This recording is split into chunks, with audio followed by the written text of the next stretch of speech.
My son said he was going to the cemetery to visit his father, so I secretly followed him to lay down some flowers. But when I arrived, the groundskeeper came up to me and quietly said, "Don't go to that grave. You need to see what he's really doing." 1 hour later. Hello, beloved listeners. Thank you for joining me today. If you enjoy stories like this, don't forget to subscribe to the channel and hit that notification bell. I'm always curious to know which corners of the world you're tuning in from. Let me know your city in the comments. Enjoy the story. The dust in my apartment seems to lead a life of its own. I watch it swirling in the shafts of morning sunlight that pierce through the heavy velvet drapes. It spins in a slow, silent dance, settling on the spines of the books that fill every shelf, every floor-to-ceiling rack. This isn't my library. This is the library of Kwame, my late husband, and I am its curator. It's been 5 years since he passed. Today marks exactly 5 years. The apartment is his too. Everything here breathes him, his habits, his greatness. His massive, dark mahogany desk sits in the center of the living room, his armchair permanently indented after years of long academic work. My own little corner, a small writing desk near the window, crowded with geranium pots, has long been covered by the same layer of dust as everything else. I haven't opened the drawer holding my tools, my former tools, in 30 years. The morning of the anniversary always drags by, thick like molasses. I brewed some tea and sat at the kitchen table.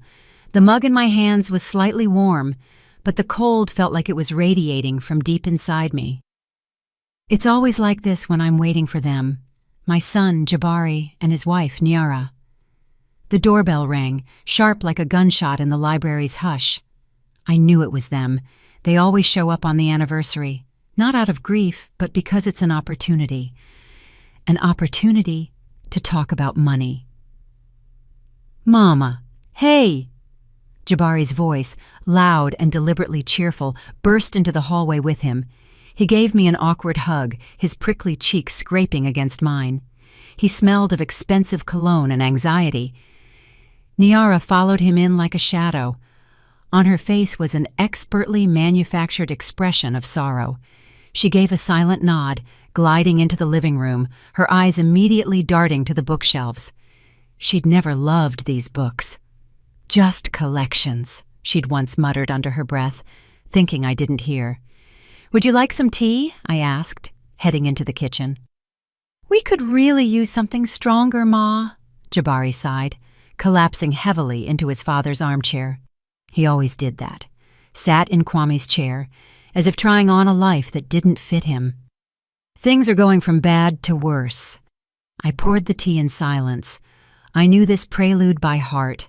Now would come the complaints about unreliable business partners, about customs duties that were choking them, about their vague import-export venture that seemed to bring nothing but debt.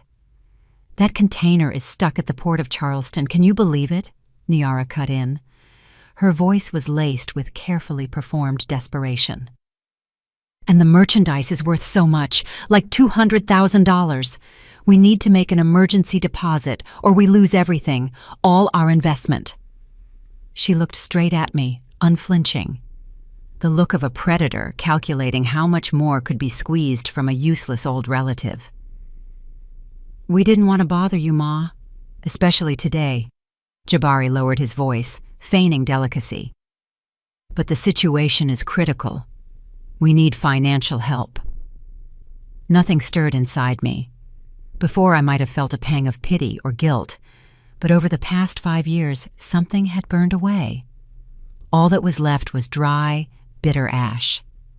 I looked at my 40-year-old son, at his face, already etched with a net of wrinkles from constant dissatisfaction, and I didn't recognize the boy whose scraped knees I had once kissed better. "I'll think about it, Jabari," I replied quietly. "I need to check what I have." He pursed his lips in annoyance. Nyara shot him a quick, angry glance. They had been counting on immediate consent, on that blind maternal love that forgives all and gives everything. Suddenly, Jabari stood up. He walked to the window, hands clasped behind his back, exactly as his father used to do. But in him, there was none of his father's stature, just a cheap parody. He stood like that for a minute, then turned. His eyes were moist. I knew this trick. He'd used it since childhood, when he wanted something badly. 5 years, he said, his voice trembling. 5 years since Pop left. And I still feel like he's about to walk through that door. I'm going to the cemetery. I need to sit there alone, talk to him. A single, artfully deployed tear rolled down his cheek. Nyara watched him with ill-concealed admiration. Now that's a winning move. And I fell for it. In that moment, all my knowledge of him, all the bitter experience of the last few years retreated. Somewhere deep inside, in that forgotten corner where hope still lived, a warmth stirred. What if there really is something human left in him? What if the memory of his father isn't just an empty word? This thought was so welcome, so sweet, that I clung to it like a drowning person to a straw. The hunger for sincerity, for any sign of a son's love, was stronger than common sense. That's good, Jabari, I whispered, and my voice genuinely trembled. That's very good.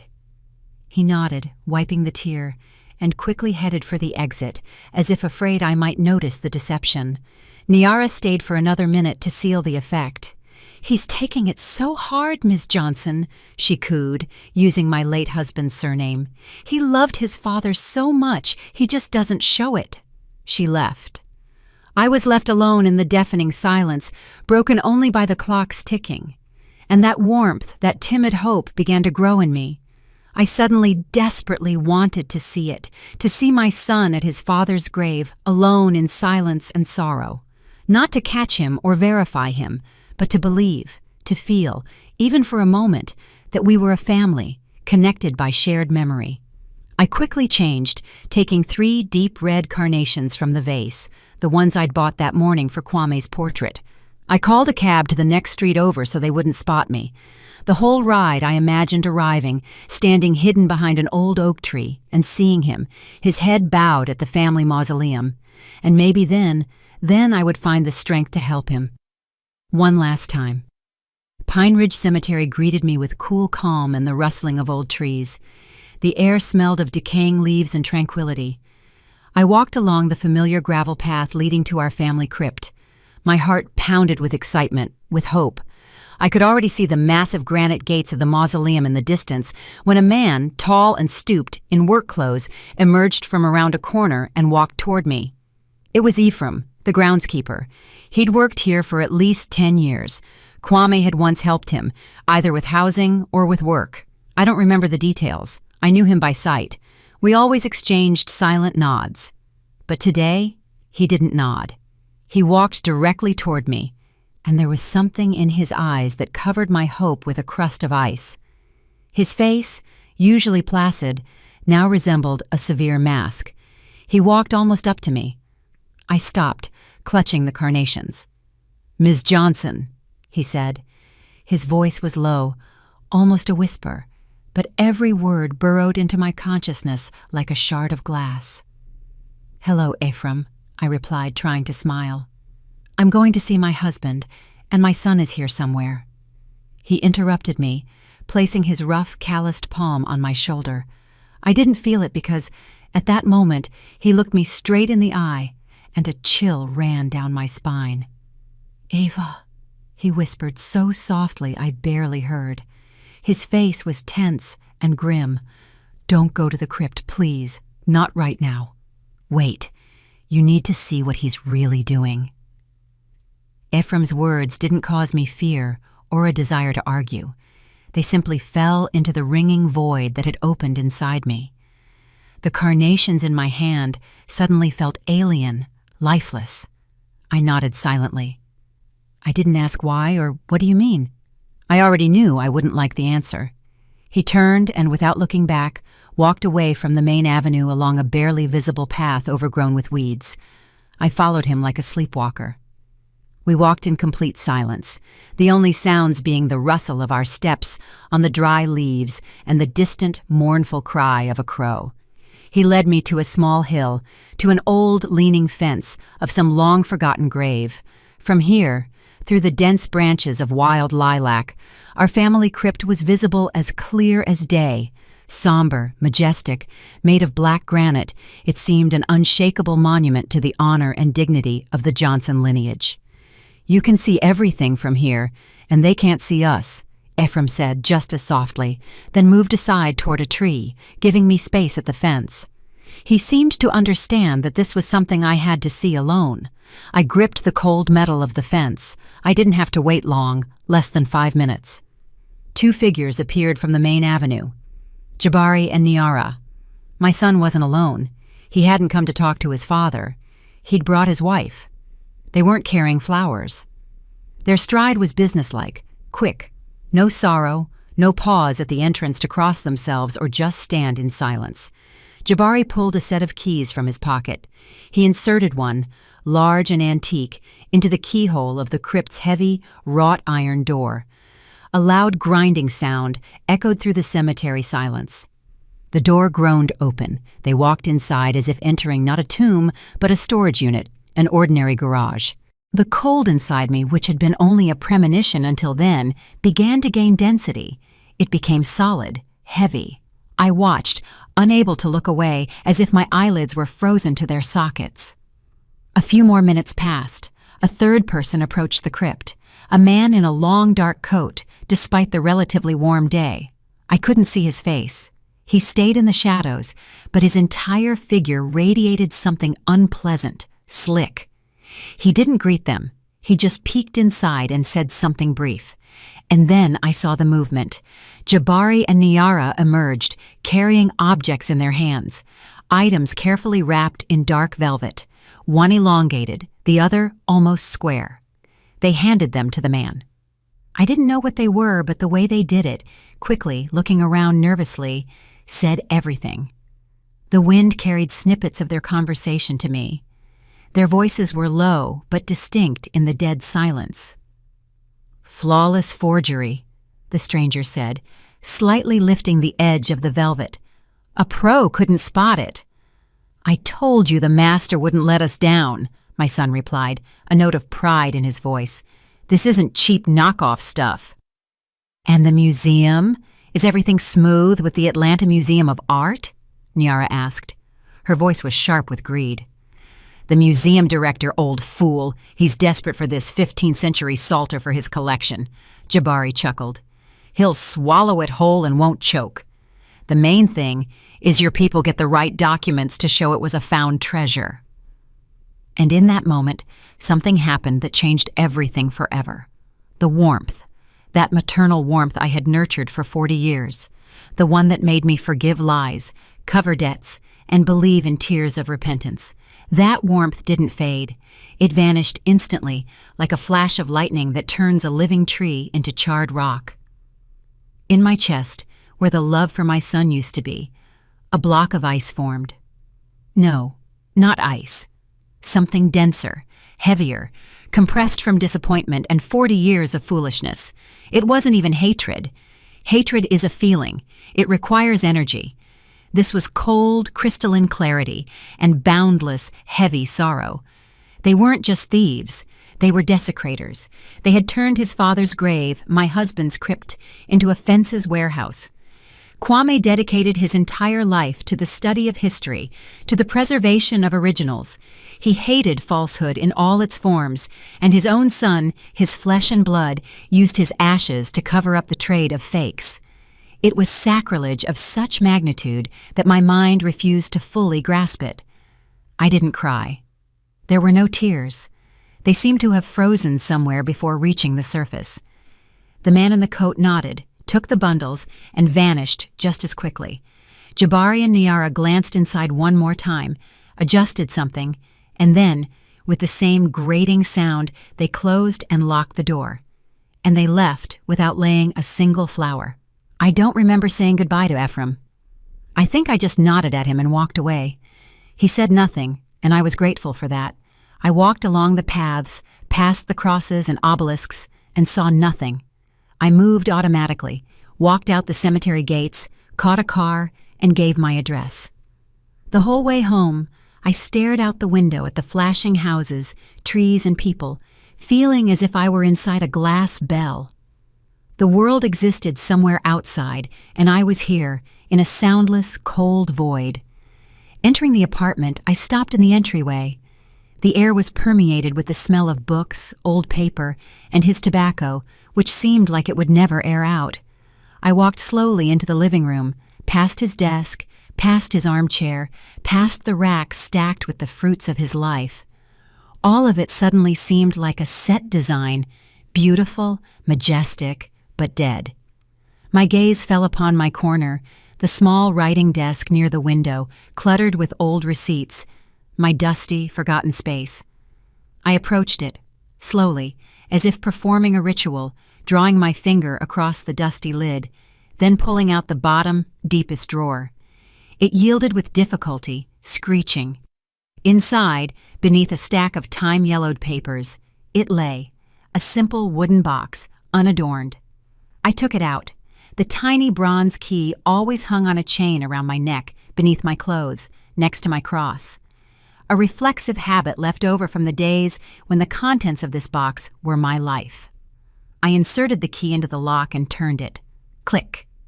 I lifted the lid. Inside, resting on a bed of dark green velvet, were my tools. They hadn't tarnished. A small yet powerful jeweler's loupe. A compact, metal-cased ultraviolet lamp. A set of fine tweezers and scalpels, and beneath them, in a lower compartment, lay 3 thin, hardcover volumes. My personal reference books, which I had compiled back in graduate school. Historical pigments and their chemical composition. Watermarks, 15th century to present, binding techniques of various eras. I picked up the loupe. The cold metal felt familiar in my palm. I lifted it to my eye and looked at my skin. Every line, every pore became visible with merciless clarity. For 30 years, I hadn't used these tools. For 30 years, I had been just a wife, then a mother, then a widow, a keeper of someone else's memory. But today, at the cemetery, something had died, and something else, long buried, began to awaken. I carefully closed the box. I didn't wipe the dust from the writing desk. Tomorrow I would put things in order here. My order. The night passed without sleep.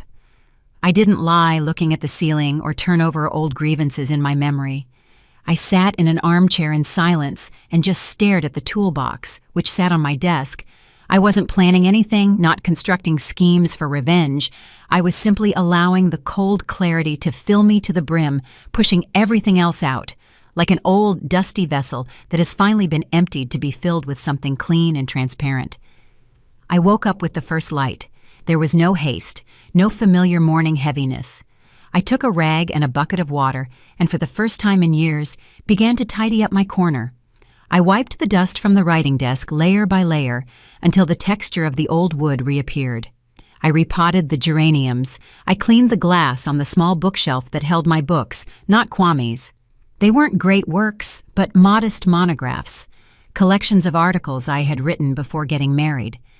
I looked at my name on the covers, Eva Jones, and felt like I was meeting a long-lost acquaintance.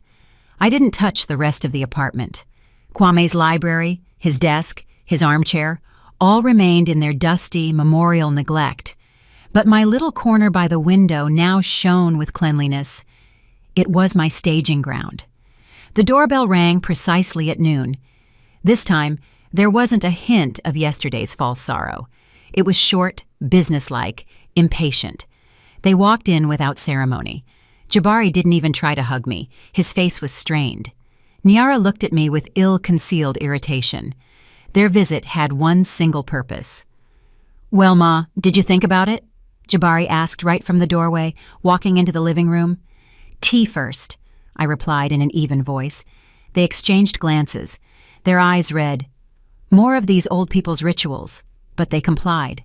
They sat down, Jabari in his father's chair, Niara on the edge of the sofa, ready to jump up at any second. I went to the kitchen. My movements were slow and precise. I took out the tea leaves, poured boiling water, sliced a lemon. I could hear them talking in low voices in the living room. "She's stalling," Niara hissed. "Calm down. Where is she going to go?" Jabari replied. "She'll drink her tea and sign everything." I placed the tray with the cups on the table. The porcelain clinked softly. I sat down opposite them in a simple wooden chair that usually stood in my kitchen. I did not sit in my usual place. I poured the tea. Jabari tapped his fingers impatiently on the armrest. Niara picked up a cup but didn't take a sip. "Ma, we don't have time for beating around the bush," Jabari began, breaking the silence. "We need an answer today.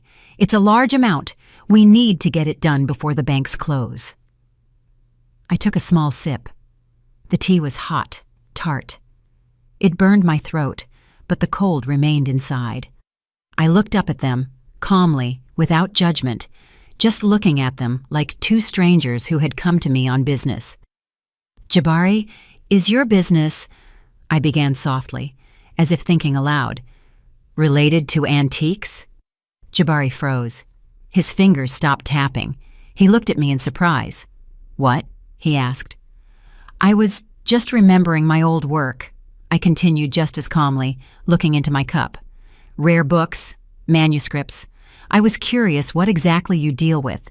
Import-export is so vague." A silence fell. 1 second, another. And then Jabari laughed, loudly, boisterously. It was not a cheerful laugh. It was a laugh of superiority, the laugh of a person listening to a child's babbling. "Ma, please," he said, catching his breath. "Don't bore us with your old hobbies. What manuscripts? We're dealing with serious things. Logistics, supply chain. Do those words mean anything to you? What could you possibly know about any of this?" Niara wasn't laughing. She wore a quiet, pitying smile. She reached across the table and patted my hand condescendingly. Her fingers were cold. "Ms. Johnson, dear," she purred, "you should be thinking about your health. Don't worry your head about things you don't understand. We'll handle all the details ourselves." She removed her hand, and her gaze hardened. "Starting with the bank transfer, Jabari's right. We need to go." They stared at me, waiting. There was nothing in their eyes but greed and condescension. They saw before them a quiet, senile old woman who had suddenly indulged in a memory. They mistook my calm for apathy, my question for a sign of senility. They didn't see me. They only saw a wallet that was inexplicably slow to open. And in that moment, I understood that I possessed a weapon they didn't even suspect, their own certainty of my nothingness. I watched the light from the window fall on Niara's face, highlighting the harsh crease by her lips. I saw the vein twitching on Jabari's temple from impatience. I felt no pain from their words. I felt something inside me finally calibrating, adjusting, like the optics in a precise instrument. I slowly placed the cup on the saucer. The sound seemed deafening again in the strained silence. "All right," I said. My voice was even, perhaps even too tired. "I understand you." The relief on their faces was almost palpable. Jabari leaned back in the chair. Niara allowed herself a short, triumphant smile. "I will need to review my assets," I added.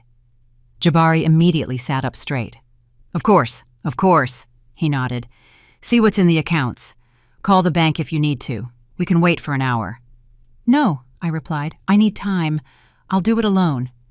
I stood up, indicating that the conversation was over. They were displeased by the delay, but confident in the result. They left, throwing instructions over their shoulders about which bank, which account, how best to make the transfer to avoid extra questions.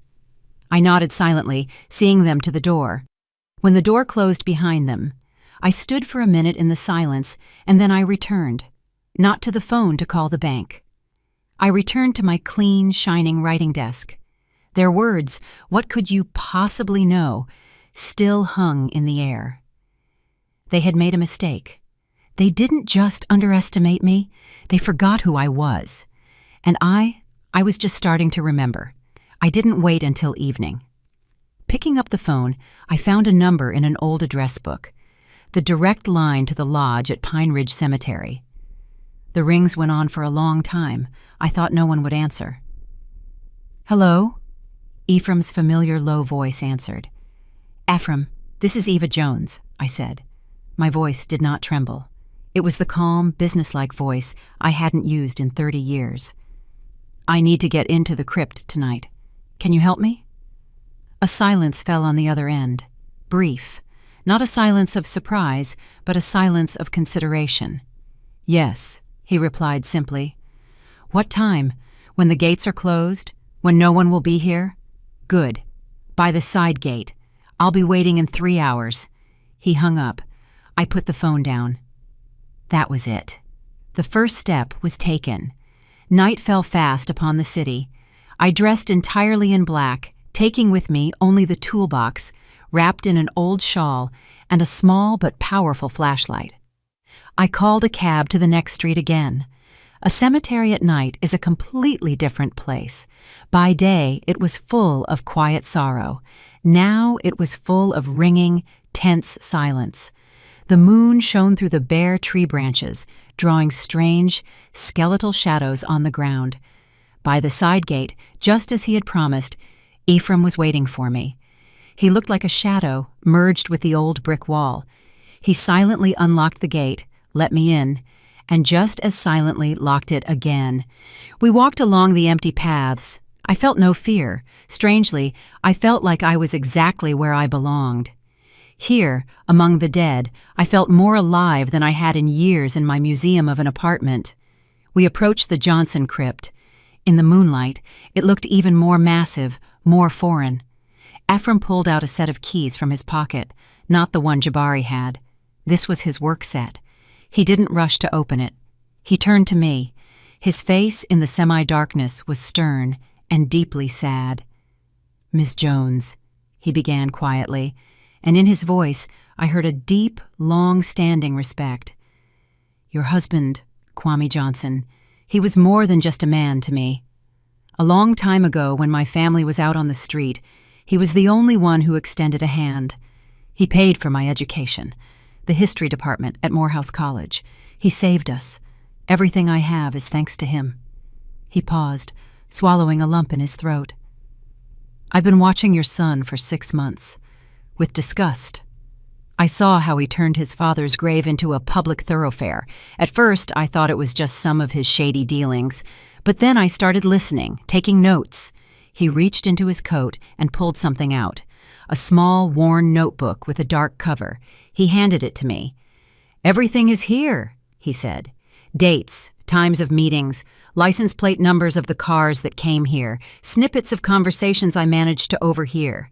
I did it for Kwame, for his memory. I didn't know what to do with it. And then, yesterday, you came." I took the notebook. It was heavy. Not from the weight of the paper, but from the weight of the betrayal documented within its pages. I didn't open it. I just gripped it tightly in my hand. "Thank you, Ephraim," I said quietly.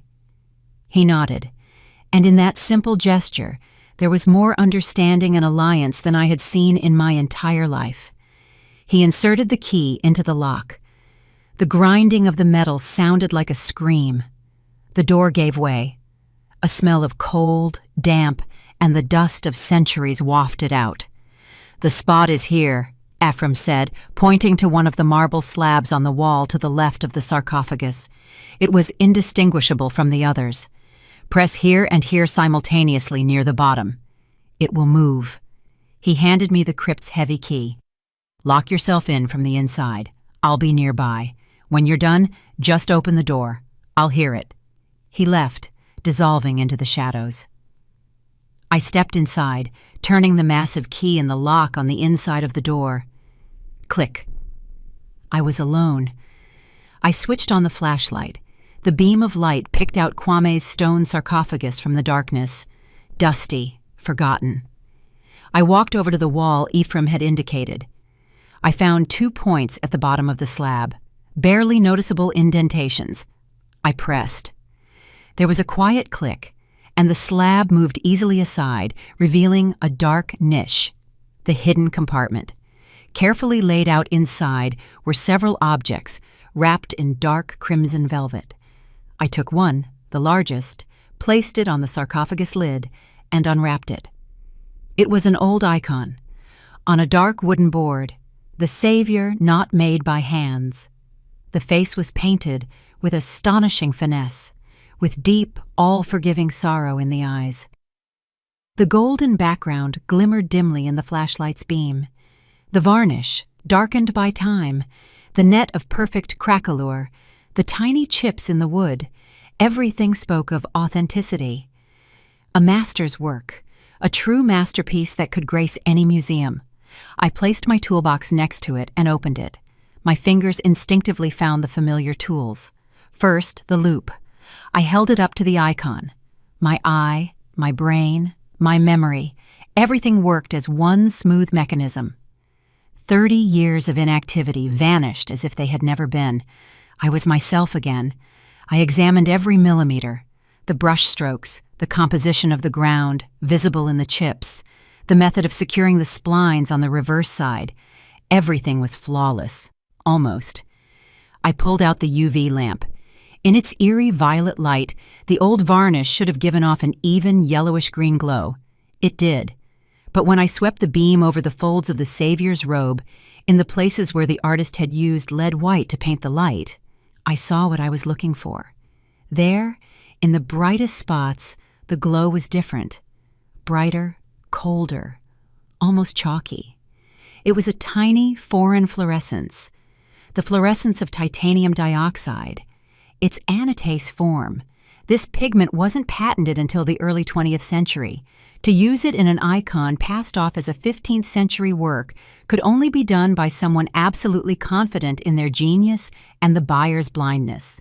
A masterful forgery, brilliant, but with one tiny, arrogant mistake. A mistake that could only be made by one man. In the cold silence of the crypt, I suddenly remembered his name very clearly. The brilliant restorer, who had been shamefully expelled from the National Institute of Expertise for unethical copying experiments, a man obsessed with creating the perfect fake. Anatol Voronov. I'll keep this name as he is an external character, not part of the main black family, and a specialist, often non-local specialists, are hired. I knew the forger, and I knew what I had to do now. I carefully placed the icon back in the velvet, folded the tools into the box. The quiet click of the lock sounded in the dead silence, like a period marking the end of a long sentence. I returned everything to the hidden compartment, sliding the slab back into place. It settled silently, leaving no trace, as if I had never been here. I turned the key, and the heavy crypt door groaned open, letting in a sliver of the night sky and a gust of fresh, cold air. Ephraim was waiting for me at the entrance, like a silent guardian. I silently held out his key and the one he had given me. He took them, nodding just as silently. We didn't need words. He understood everything from my face. He turned and walked to lead me to the exit. His shadow glided ahead, pointing the way. The journey home passed like a fog. The city was beginning to wake up. Occasional cars sped through the streets, sanitation workers cleaned the sidewalks, and I rode in the cab, clutching Ephraim's worn notebook in my pocket, feeling the icy resolve, born yesterday on the hill by the old fence, harden and temper inside me. It wasn't anger. It was the feeling of a surgeon who makes a precise diagnosis and knows the operation will be complex but necessary. I didn't call the police. That would be too simple, too noisy, and it wouldn't restore Kwame's desecrated honor. The police would punish the criminals, but I had to destroy the lie itself, the web they had so long and so skillfully spun. And to do that, I had to strike not at their hands, but at the very center of the web. Back in the apartment, I didn't lie down. I brewed myself strong black coffee and sat down at my clean, tidy writing desk. The first rays of sun touched my window. Yesterday, the anniversary was over. A new day of action had begun. On the desk lay an old telephone directory with numbers I hadn't used for decades. I found the one I needed, Paul K. Stevens, director of the Atlanta Museum of Art. I remembered him as a young, ambitious graduate student who often visited us and looked at Kwame with reverence, the old fool, as my son had called him. I dialed the number. My fingers didn't tremble. "Director's office. a cheerful woman's voice answered. "Hello, please connect me with Mr. Stevens. I'm calling about an urgent matter." "He's in a meeting. What is this concerning?" "Tell him it's Eva Jones." "I'm sorry, how did you spell that?" I repeated slowly, enunciating every syllable. "Eva Johnson Jones, the wife of the late Kwame Johnson." The woman on the other end hesitated. My husband's name still carried weight in these circles. "One moment, please," she said in a different, more respectful tone. I waited, listening to the wall clock tick. It was counting the seconds of my old life. "Eva Johnson Jones." Paul Stevens's voice was exactly as I remembered it, deep, slightly velvety, with notes of self-satisfaction. "What a pleasant surprise. It's been so many years. Please accept my deepest condolences for your loss, dear. Kwame was a beacon for all of us." He was saying the words one is supposed to say. Polite, empty. He expected me to start asking for something, complaining, reminiscing. "Paul, hello," I replied calmly. "I'm calling you not only as the widow of Kwame Johnson, but also as the former senior archivist of the National Institute of Expertise." A silence hung on the other end, short but very telling. The meeting, apparently, ended instantly. "I'm listening, Eva."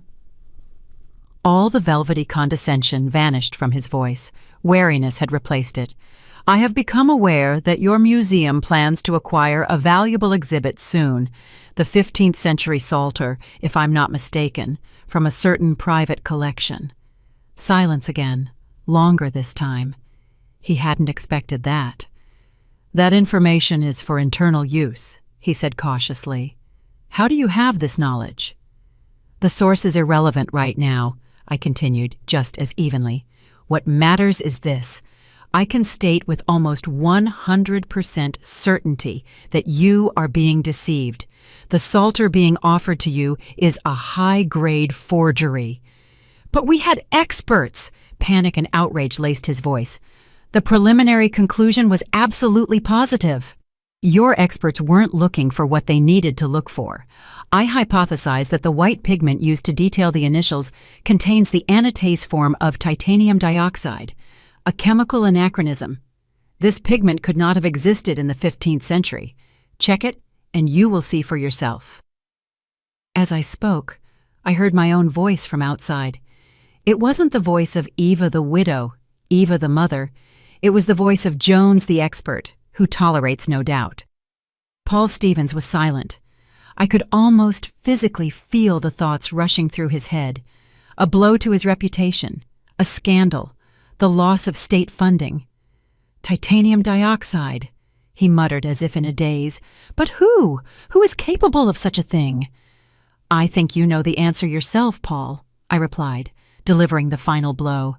"Remember who was expelled from the Institute about 20 years ago for handling copies too loosely. Remember Anatol Voronov." That name acted like an electric shock. Voronov.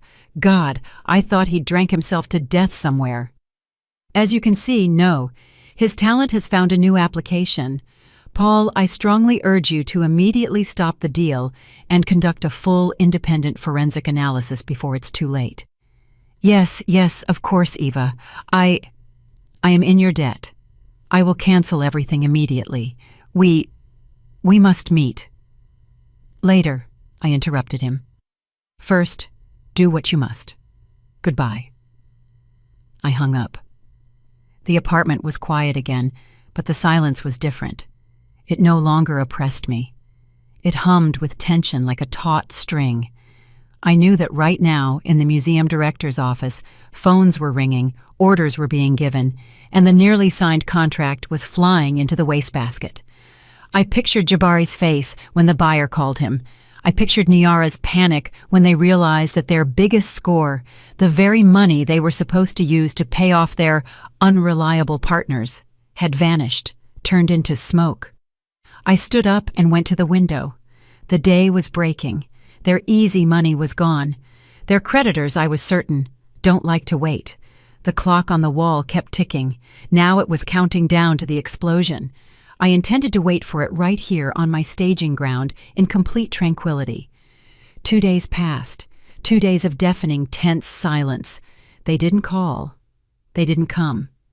I knew this was the calm before the storm. They were trying to figure out what had happened, trying to salvage their deal, to contact their accomplices. But I had cut the main thread in their web, and now the whole structure was collapsing, burying them beneath it. I wasn't idle. I dedicated these 2 days to reorganization. With the help of Ephraim, who came to check on me under the pretense of fixing a leaky faucet, I carried out a small revolution in my apartment. We moved Kwame's massive oak desk against the wall. It was no longer the center of this universe. It became just a piece of furniture, and in the center of the living room, in the spot where my husband's desk had reigned, I placed my writing desk, my small, modest, but now shining clean workspace. I brought the books that had been gathering dust on the shelves from my bedroom. My books, the very monographs and reference guides. I spread them out around me on the desk, on the chairs. I took out Ephraim's notebook and began making notes on a large sheet of butcher paper. License plate numbers, dates, names I managed to decipher. What emerged was a diagram, a map of their criminal life. For the first time in years, this apartment stopped being a mausoleum and started looking like an office. My office. On the 3rd day, they came. I knew it was them even before the knock. More accurately, it wasn't a knock. It was a furious, broken pounding. They were hitting the door with their fists. I didn't rush. I carefully put down my pen and closed the notebook. I stood up and walked slowly to the door. The sound of the blows grew louder. Jabari's voice, distorted by rage, was added to it. "Mom, open up! I know you're home! Open it right now!" I turned the key in the lock. The door flew open so abruptly that it hit the wall. They burst into the hallway like 2 predators. Their faces were distorted by a mix of fear and hatred. Yesterday's condescension, the day before's fake sorrow, all of it peeled away like cheap gold plating, revealing an ugly, greedy core. "What have you done?" Jabari roared, advancing on me. His eyes were red, crazed. "What did you say? To who? The deal is off. We've been burned. The buyer is gone. It was you. You ruined everything. You destroyed us!" He yelled, spitting saliva. Before, I would have cringed in fear, burst into tears, and started justifying myself. But now, I simply stood and looked at him, calmly, like a doctor looking at a patient having a fit. I silently turned and walked back into the living room. I sat down at my desk and picked up my pen. He followed me, never stopping his shouting. "I'm talking to you! Look at me!" I dipped the pen into the inkwell and wrote down another license plate number from Ephraim's notebook on the paper. I didn't look at him. "Destroyed you?" I asked quietly, not lifting my gaze from the paper. My voice, in the middle of his hysteria, sounded deafeningly calm. "Or exposed you?" Jabari fell silent for a moment, thrown off by my tone. "What? What are you saying? What exposure? Have you lost your mind, old woman?" "I'm merely consulting," I continued just as quietly, drawing a line from the license plate number to the date of the meeting. "Imagine, the museum finds my old hobbies very valuable, much more valuable than your import-export." And then I looked up at them. I looked first at Jabari, then at Niara. I watched as the realization dawned on them, as disbelief in their eyes turned to horror. They looked at me and didn't see their quiet, harmless, senile mother or an accessory to the apartment and the pension. They saw a woman sitting at her working desk in the center of the room, a woman with a straight back and a cold, clear, absolutely calm gaze, the gaze of an expert delivering a final verdict. They saw Ava Jones, the archivist, whom they had buried and forgotten 30 years ago. "You," Jabari whispered. He took a step back. All his fury had drained away, leaving behind only sticky, primal fear. "You called the museum?" I didn't answer. I just looked at him. "You used his grave as a warehouse, Jabari," I said, and my voice, though quiet, filled the entire room. There was no pity in it, only a statement of fact. "You traded in forgeries from your father's crypt. You dragged his name, his legacy, his whole life through the mud for money." I paused, letting the words soak into the silence. There is nothing left to destroy here. These words hung in the air, final and inevitable, like a sentence. Jabari looked at me, and there was no more rage in his eyes, only empty, childlike terror. He opened and closed his mouth like a fish thrown onto the bank, but couldn't utter a sound. He looked for salvation, for support, but turning to his wife, he saw only cold, calculated panic. Nyara had already regained her composure. The fear in her eyes had been replaced by something else, a nasty, venomous resolve. She wasn't looking at me, she was looking through me, already calculating her next move. She grabbed Jabari's arm. Her fingers dug into his sleeve. "Let's go," she hissed. "It's useless to talk to her. She's not right in the head." She dragged him toward the exit. He walked, stumbling, his glazed eyes fixed on me. Before disappearing behind the door, Nyara turned around, and in her glare, I read everything. This isn't over. This is a declaration of war. They left. I remained sitting at my desk in the silence that followed. I knew Nyara wouldn't give up. Like a wounded snake, she would writhe and strike until the end. I had to wait for her blow, and it followed 2 days later. My neighbor, Ms. Anna May, called me. Her voice trembled with outrage. "Eva, did you see tonight's Gossip Hound? Sit down before you read it." I didn't subscribe to the tabloids. I went to the convenience store and bought the cheap, foul-smelling sheet. And on page 3, beneath the screaming headline, "Widow's Grief or Senior Insanity," I saw my picture, an old one taken about 10 years ago at some anniversary. Next to it was a photo of Jabari and Nyara, posing as a loving, suffering couple. The article was a masterpiece of lies and manipulation. An anonymous source close to the family recounted a heartbreaking story. How the poor widow of the great academic Kwame Johnson, Eva Johnson Jones, had never recovered after her husband's death. How she had retreated into herself, started rambling, confusing reality with fiction, and how, in her deranged state, she had invented a monstrous story to blacken the name of her only son and his wife, who were dedicated to her care. There were hints that I might have even connected with some con artists myself, and was now confused, trying to shift the blame onto my children. The final chord was especially vile. It's possible the elderly woman, obsessed with antiques, is herself the mastermind of a criminal ring, and her accusation is merely a way to eliminate competitors or ease her own conscience.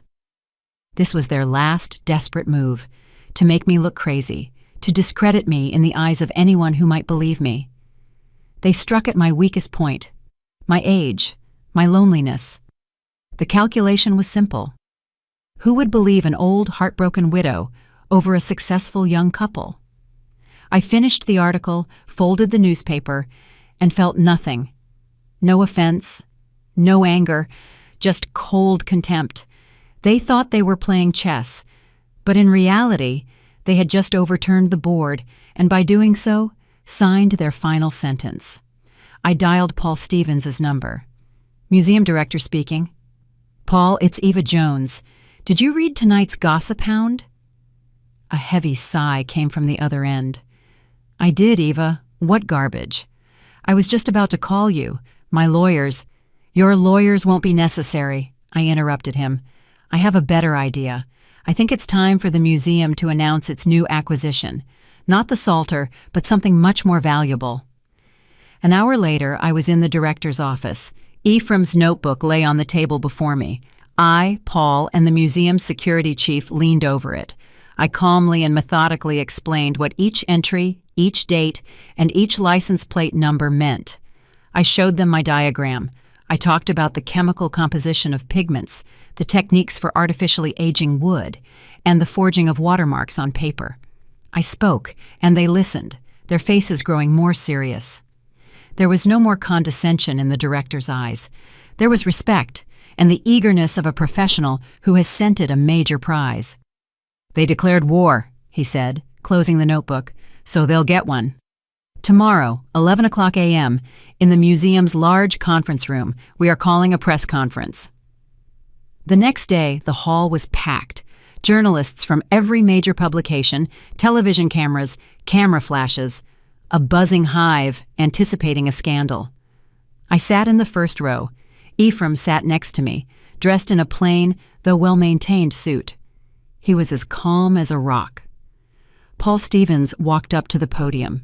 He looked imposing and authoritative. "Ladies and gentlemen, thank you for coming," he began. "The museum has called you together today for a very important reason. As you know, our primary mission is the preservation of cultural heritage, and today we want to announce a new, vital step in this direction." He paused.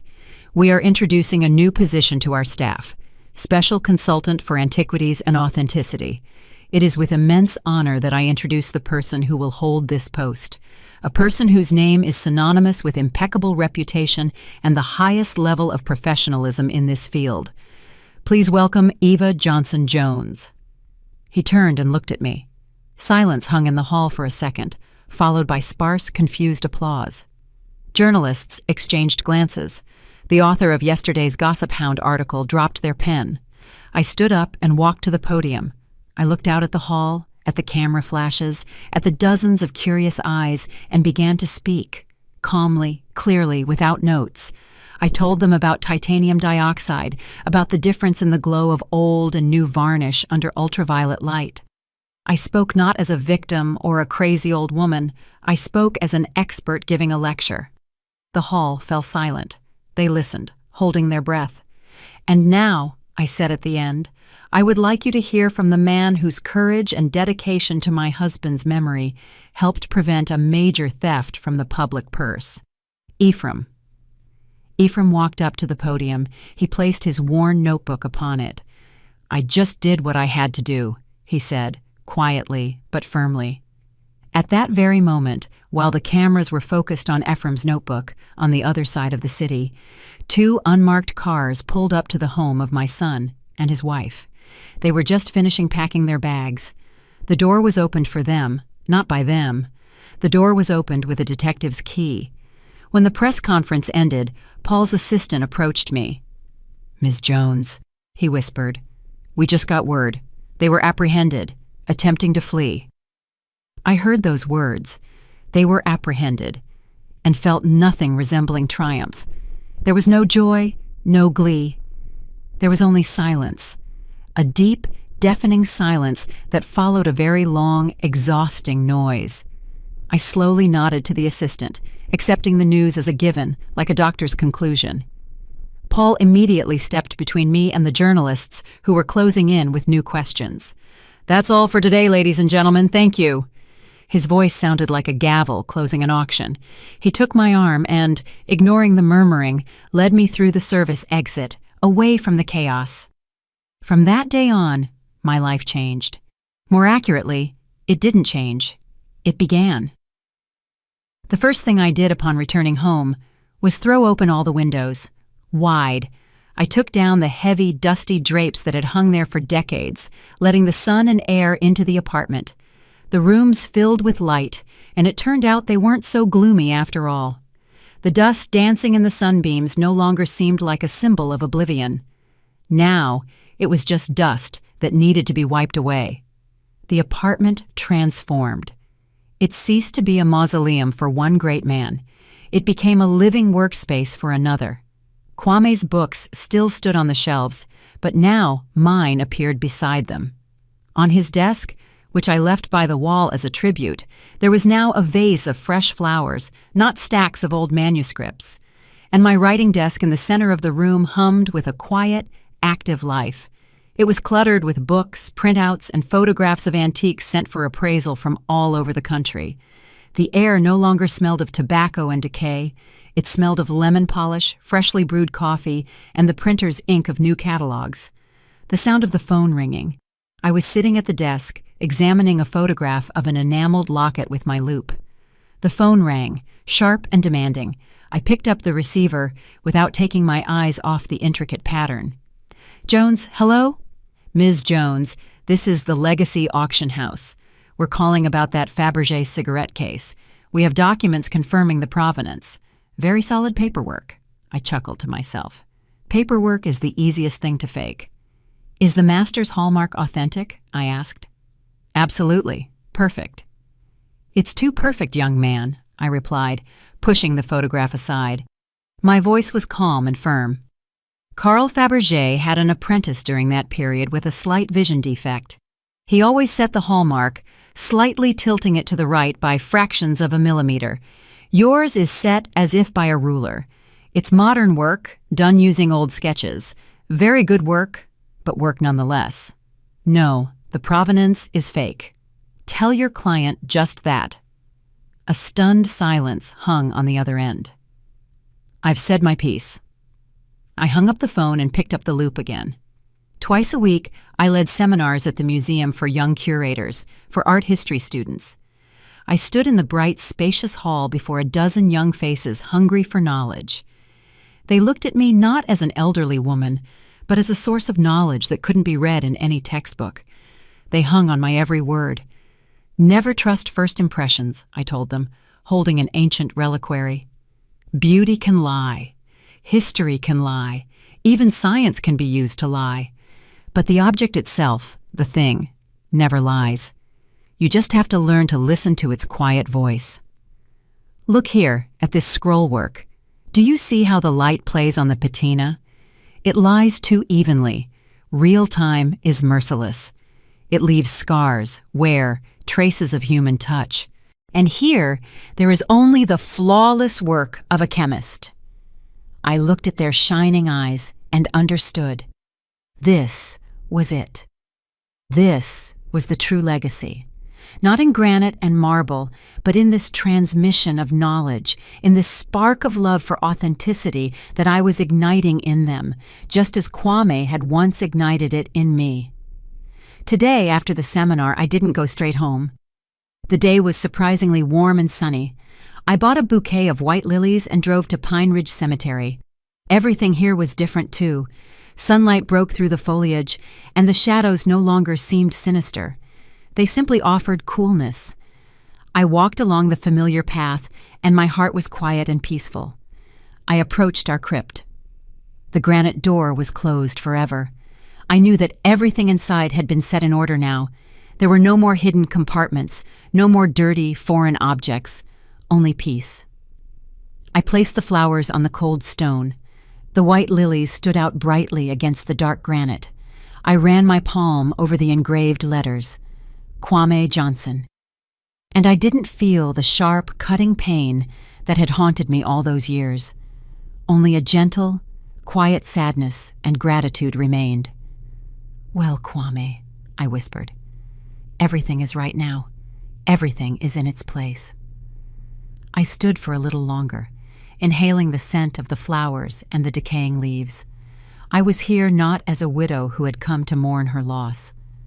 I was here as a woman who had reclaimed her name, her dignity, and her future.